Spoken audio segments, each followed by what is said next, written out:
जी अज साडे नाल डॉक्टर नसीर अहमद कालू मौजूद ने, उन्होंने नाल गपशप करांगे। डॉक्टर साहब, सब तो पहले तो सानू ये दसिया जाए, पाकिस्तान दे विच जेली हालिया दहशतगर्दी की एक लहर का सिलसिला जारी व सारी है, ਇਹਦੇ ਵਿੱਚ कमी आने की बजाय आए रोज इजाफा हो रहा है, की कहते?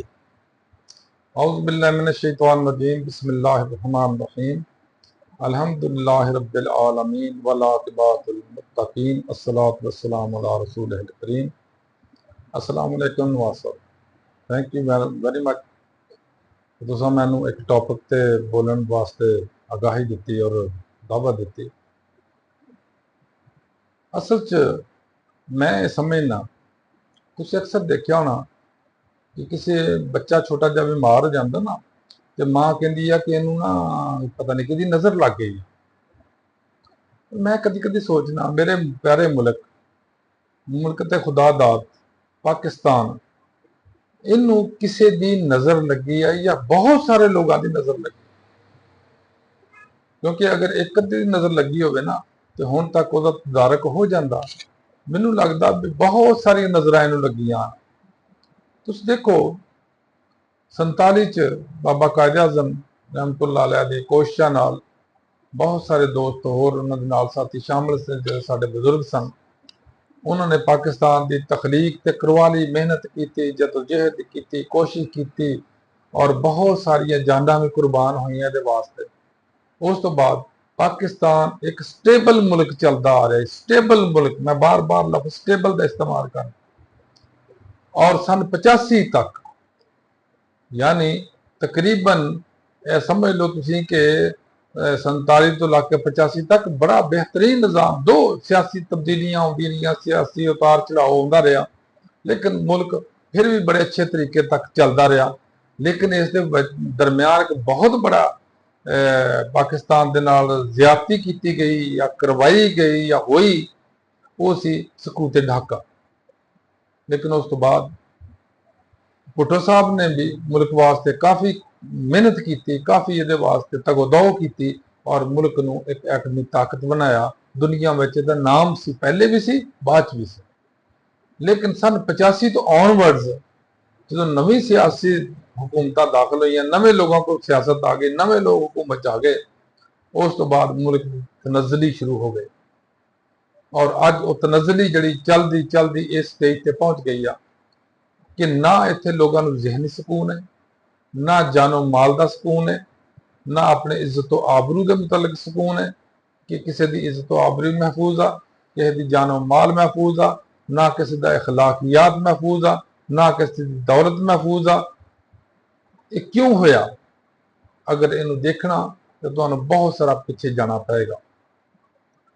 देखो, जदों ये नवीं हुकूमत 85 तो ऑनवर्ड्स बनिया ने, वो तुसीं उन्होंने सियासतदान तो कह सकते हो, लेकिन लीडर कोई भी नहीं सी उन्हां च।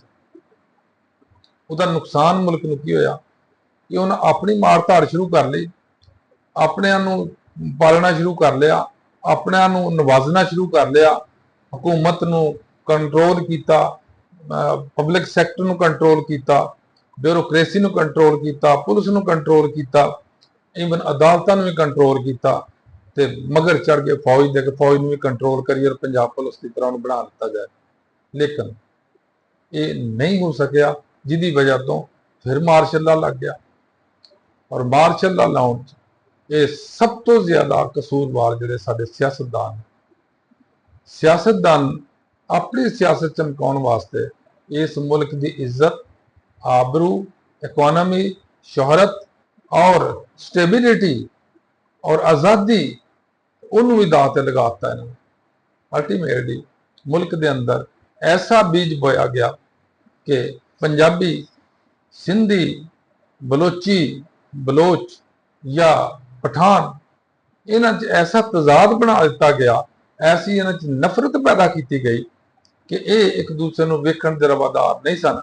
जिहदी मिसाल तुहाडे बहुत बड़ी मिसाल सामने आ कि कराची के अंदर पठान और उर्दू स्पीकिंग जिन्ने सन, उन्होंने दरम्यान लड़ाई चलती रही, बड़ी कतलो गारत होती रही। ਇਸੇ ਤਰ੍ਹਾਂ ਬਲੋਚਿਸਤਾਨ 'ਚ ਉਸ ਟਾਈਮ ਤੋਂ ਹੀ ਇਹ ਮਸਲਾ ਚੱਲਦਾ ਆ ਰਿਹਾ ਵੇ, ਔਰ ਜਿਹਨੂੰ ਇਸ ਮਸਲੇ ਨੂੰ ਜ਼ਿਆਦਾ ਹਵਾ ਦਿੱਤੀ ਔਰ ਜ਼ਿਆਦਾ ਇਸ ਨੂੰ ਉਛਾਲਿਆ ਉਹ ਹੈ ਸੀ ਕਿ ਮੁਸ਼ਰਫ ਸਾਹਿਬ ਨੇ ਜਦੋਂ ਅਕਬਰ ਬੁਗਟੀ ਨੂੰ ਹਲਾਕ ਕੀਤਾ ਜਾਂ ਸ਼ਹੀਦ ਕੀਤਾ, ਉਹ ਵੱਲਾ ਆਲਮ ਉਹ ਸਹੀ ਸੀ ਜਾਂ ਗਲਤ ਸੀ, ਇਹ ਦੋ ਬੰਦਿਆਂ ਦੇ ਜਾਂ ਦੋਨੋਂ ਸਾਈਡਾਂ ਦੇ ਜਦੋਂ ਅਸੀਂ ਗੱਲ ਸੁਣਨੇ ਆ, ਇੱਕ ਕਹਿੰਦਾ ਮੈਂ ਸਹੀ ਹਾਂ, ਦੂਸਰਾ ਕਹਿੰਦਾ ਮੈਂ ਸਹੀ ਹਾਂ, ਲੇਕਿਨ ਅਗਰ ਇਹਨੂੰ ਬਰੋਡਲੀ ਦੇਖਿਆ ਜਾਏ, ਖੁੱਲੇ ਜ਼ਿਹਨ ਨਾਲ ਦੇਖਿਆ ਜਾਏ, ਇਹ ਬਹੁਤ ਬੜਾ ਗਲਤ ਕਦਮ ਸੀ ਜਿਨੇ ਬਹੁਤ ਬੜਾ ਫਸਾਦ ਦੀ ਜੜ ਰੱਖ ਦਿੱਤੀ ਉਸ ਸੂਬੇ ਦੇ ਅੰਦਰ, ਜਿਸ ਸੂਬੇ ਦੇ ਅੰਦਰ ਬਹੁਤ ਸਾਰੇ ਥ੍ਰੈਟ ਔਰ ਬਹੁਤ ਸਾਰੇ ਪਹਿਲੇ ਮਸਾਇਲ ਸਨ।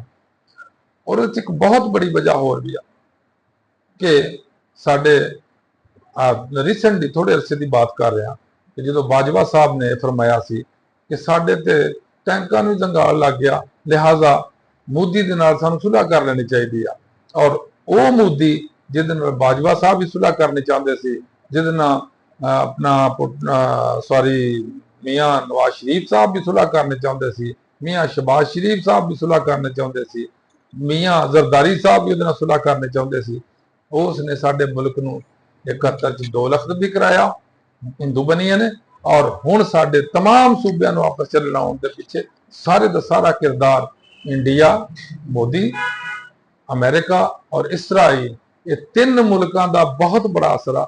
ਔਰ ਸਾਡੇ ਮੁਲਕ 'ਚ ਜਿੰਨੀ ਵੀ ਦਹਿਸ਼ਤਗਰਦੀ ਹੋ ਰਹੀ ਆ ਉਹ ਬਾਹਰੋਂ ਖਰੂਜ ਕਰਵਾ ਕੇ, ਬਾਹਰੋਂ ਫਾਈਨਾਂਸਿੰਗ ਕਰਕੇ, ਬਾਹਰੋਂ ਅਸਲਾ ਦੇ ਕੇ, ਬਾਹਰੋਂ ਲੋਕਾਂ ਨੂੰ ਉਭਾਰ ਕੇ, ਲੋਕਾਂ ਨੂੰ ਮੁਸ਼ਤਿਲ ਕਰਕੇ ਇਹ ਸਭ ਕੁਝ ਕਰਵਾਇਆ ਜਾ ਰਿਹਾ। ਲੇਕਿਨ ਮੁਸੀਬਤ ਸਭ ਤੋਂ ਬੜੀ ਇਹ ਆ ਕਿ ਸਾਡੇ ਸਿਆਸਤਦਾਨ ਔਰ ਸਾਡੇ ਸਾਬਕਾ ਜਰਨੈਲ ਸਾਹਿਬ ਜਿਹੜੇ ਸਨ, ਉਹ ਕਹਿੰਦੇ ਸੀ ਕਿ ਇਹਨਾਂ ਨੂੰ ਦੋਸਤੀ ਕਰਨੀ ਚਾਹੀਦੀ ਆ। ਮੈਨੂੰ ਅੱਜ ਤੱਕ ਇਹ ਸਮਝ ਨਹੀਂ ਆਈ, ਇੱਕ ਬੰਦਾ ਜਿਹੜਾ ਤੁਹਾਡੀ ਜਾਨ ਦਾ ਦੁਸ਼ਮਣ ਹੈ, ਤੁਹਾਡੀ ਆਨ ਦਾ ਦੁਸ਼ਮਣ ਹੈ, ਤੁਹਾਡੀ ਅਨਾਹ ਦਾ ਦੁਸ਼ਮਣ ਹੈ, ਤੁਹਾਡੇ ਮੁਲਕ ਦਾ, ਤੁਹਾਡੇ ਘਰ ਦਾ, ਤੁਹਾਡੇ ਅਜ਼ੀਜ਼ੋ ਕਰਬ ਦਾ ਦੁਸ਼ਮਣ ਆ, ਉਹਦੇ ਨਾਲ ਤੁਹਾਡੀ ਦੋਸਤੀ ਕਿਸ ਤਰ੍ਹਾਂ ਹੋ ਸਕਦੀ ਆ? ਪੰਜਾਬੀ ਦੀ ਇੱਕ ਕਹਾਵਤ ਹੈ ਕਿ ਮੁੱਢ ਨਾਲ ਦੁਸ਼ਮਣੀ ਤੇ ਆਗਾ ਨਾਲ ਦੋਸਤੀ, ਇਹ ਕਿਸ ਤਰ੍ਹਾਂ ਹੋ ਸਕਦਾ ਵੇ? ਔਰ ਇਹ ਜਿਹੜਾ ਗਰੁੱਪ ਸੀਗਾ, ਇਹਨਾਂ ਨੇ ਕੋਸ਼ਿਸ਼ ਇਹੀ ਕਰਦੇ ਰਹੇ। ਤੁਸੀਂ ਦੇਖੋ ਨਾ, ਉਸ ਦੌਰ ਦੇ ਵਿੱਚ ਇਹ ਕਿਹਾ ਜਾਂਦਾ, ਬਿਆਨ ਆਮ ਸੀ ਕਿ ਮੀਆਂ ਨਵਾਜ਼ ਸ਼ਰੀਫ ਸਾਹਿਬ ਦੇ ਦੌਰ 'ਚ ਬਹੁਤ ਸਾਰੇ ਜਿਹੜੇ ਸਨ ਇੰਡੀਆ ਦੇ ਲੋਕ ਬਗੈਰ ਵੀਜ਼ੇ ਤੋਂ, ਬਗੈਰ ਵੈਰੀਫਿਕੇਸ਼ਨ ਤੋਂ ਆ ਕੇ ਇਹਨਾਂ ਦੀ ਮਿਲਾਂ 'ਚ ਕੰਮ ਕਰਦੇ ਸੀ, ਔਰ ਉਹ ਮਿਲਾਂ 'ਚ ਕੰਮ ਉਹਨਾਂ ਕੀ ਕਰਨਾ ਸੀ? ਉਹ ਸਭ ਤਕਰੀਬਕਾਰ ਹੀ ਹੋਣਗੇ, ਕਿਉਂਕਿ ਇੰਡੀਆ ਹਨੂਦੋ ਯਹੂਦ, ਇੰਡੀਆ ਕੱਲਾ ਨਹੀਂ, ਹਨੂਦੋ ਯਹੂਦ ਤੁਹਾਡੇ ਕਦੀ ਦੋਸਤ ਨਹੀਂ ਹੋ ਸਕਦੇ। ਡਾਕਟਰ ਸਾਹਿਬ ਇਹ ਦੱਸੋ ਕਿ ਇਹਦੀ ਰੋਕਥਾਮ ਵਾਸਤੇ ਕੀ ਕਰਨਾ ਚਾਹੀਦਾ ਗਵਰਨਮੈਂਟ ਨੂੰ, ਸਿਵਲ ਸੁਸਾਇਟੀ ਨੂੰ, ਜਾਂ ਦੀਗਰ ਜਿਹੜੇ ਸਾਡੇ ਕਾਨੂੰਨ ਨਾਫਜ਼ ਕਰਨ ਵਾਲੇ ਅਦਾਰੇ ਨੇ? ਦੇਖੋ ਜੀ, ਇਹ ਦੋ ਹੀ ਸੂਰਤਾਂ ਨੇ, ਜਾਂ ਤੇ ਇਹਨਾਂ ਨੂੰ ਸਿਆਸੀ ਹਕੂਮਤ ਜਿਹੜੀ ਆ ਸਿਆਸੀ ਤੌਰ ਤੇ ਹੱਲ ਕਰੇ, ਔਰ ਸਿਕਿਉਰਿਟੀ ਏਜੰਸੀਆਂ ਜਿਹੜੀਆਂ ਉਹ ਸਿਕਿਉਰਿਟੀ ਨੂੰ ਬਿਹਤਰ ਕਰ, ਲੇਕਿਨ ਦੋਨੋਂ ਹੀ ਨਹੀਂ ਕਰ ਰਹੇ। ਨਾ ਹੀ ਸਿਕਿਉਰਿਟੀ ਮੁਨਾਸਿਬ ਮਿਲ ਰਹੀ ਆ, ਔਰ ਨਾ ਹੀ ਸਿਆਸੀ ਬਲੂਗਤ ਇਹਨਾਂ 'ਚ ਇੰਨੀ ਹੈ ਕਿ ਬੈਠ ਕੇ ਸਾਰਿਆਂ ਨਾਲ ਗੱਲਬਾਤ ਕੀਤੀ ਜਾਏ। ਦੇਖੋ, ਤੁਸੀਂ ਜਿਸ ਵੀ ਬੰਦੇ ਦਾ ਹੱਕ ਬਾਰੋਗੇ, ਜਿਸ ਵੀ ਬੰਦੇ ਨਾਲ ਜ਼ਿਆਦਤੀ ਕਰੋਗੇ, ਉਹ ਵਕਤੀ ਤੌਰ ਤੇ ਖਾਮੋਸ਼ ਰਹਿ ਸਕਦਾ ਹਿਕਮਤ ਦੇ ਤਹਿਤ ਜਾਂ ਡਰਦਿਆਂ ਹੋਇਆ, ਲੇਕਿਨ ਲੌਂਗ ਲਾਸਟਿੰਗ ਇਹ ਚੀਜ਼ ਨਹੀਂ ਹੁੰਦੀ। ਉਹ ਜਦੋਂ ਉਹਦਾ ਬਸ ਚੱਲੇਗਾ, ਉਹ ਜ਼ਰੂਰ ਤੁਹਾਡੇ ਕੋਲ ਬਦਲਾ ਲਏਗਾ।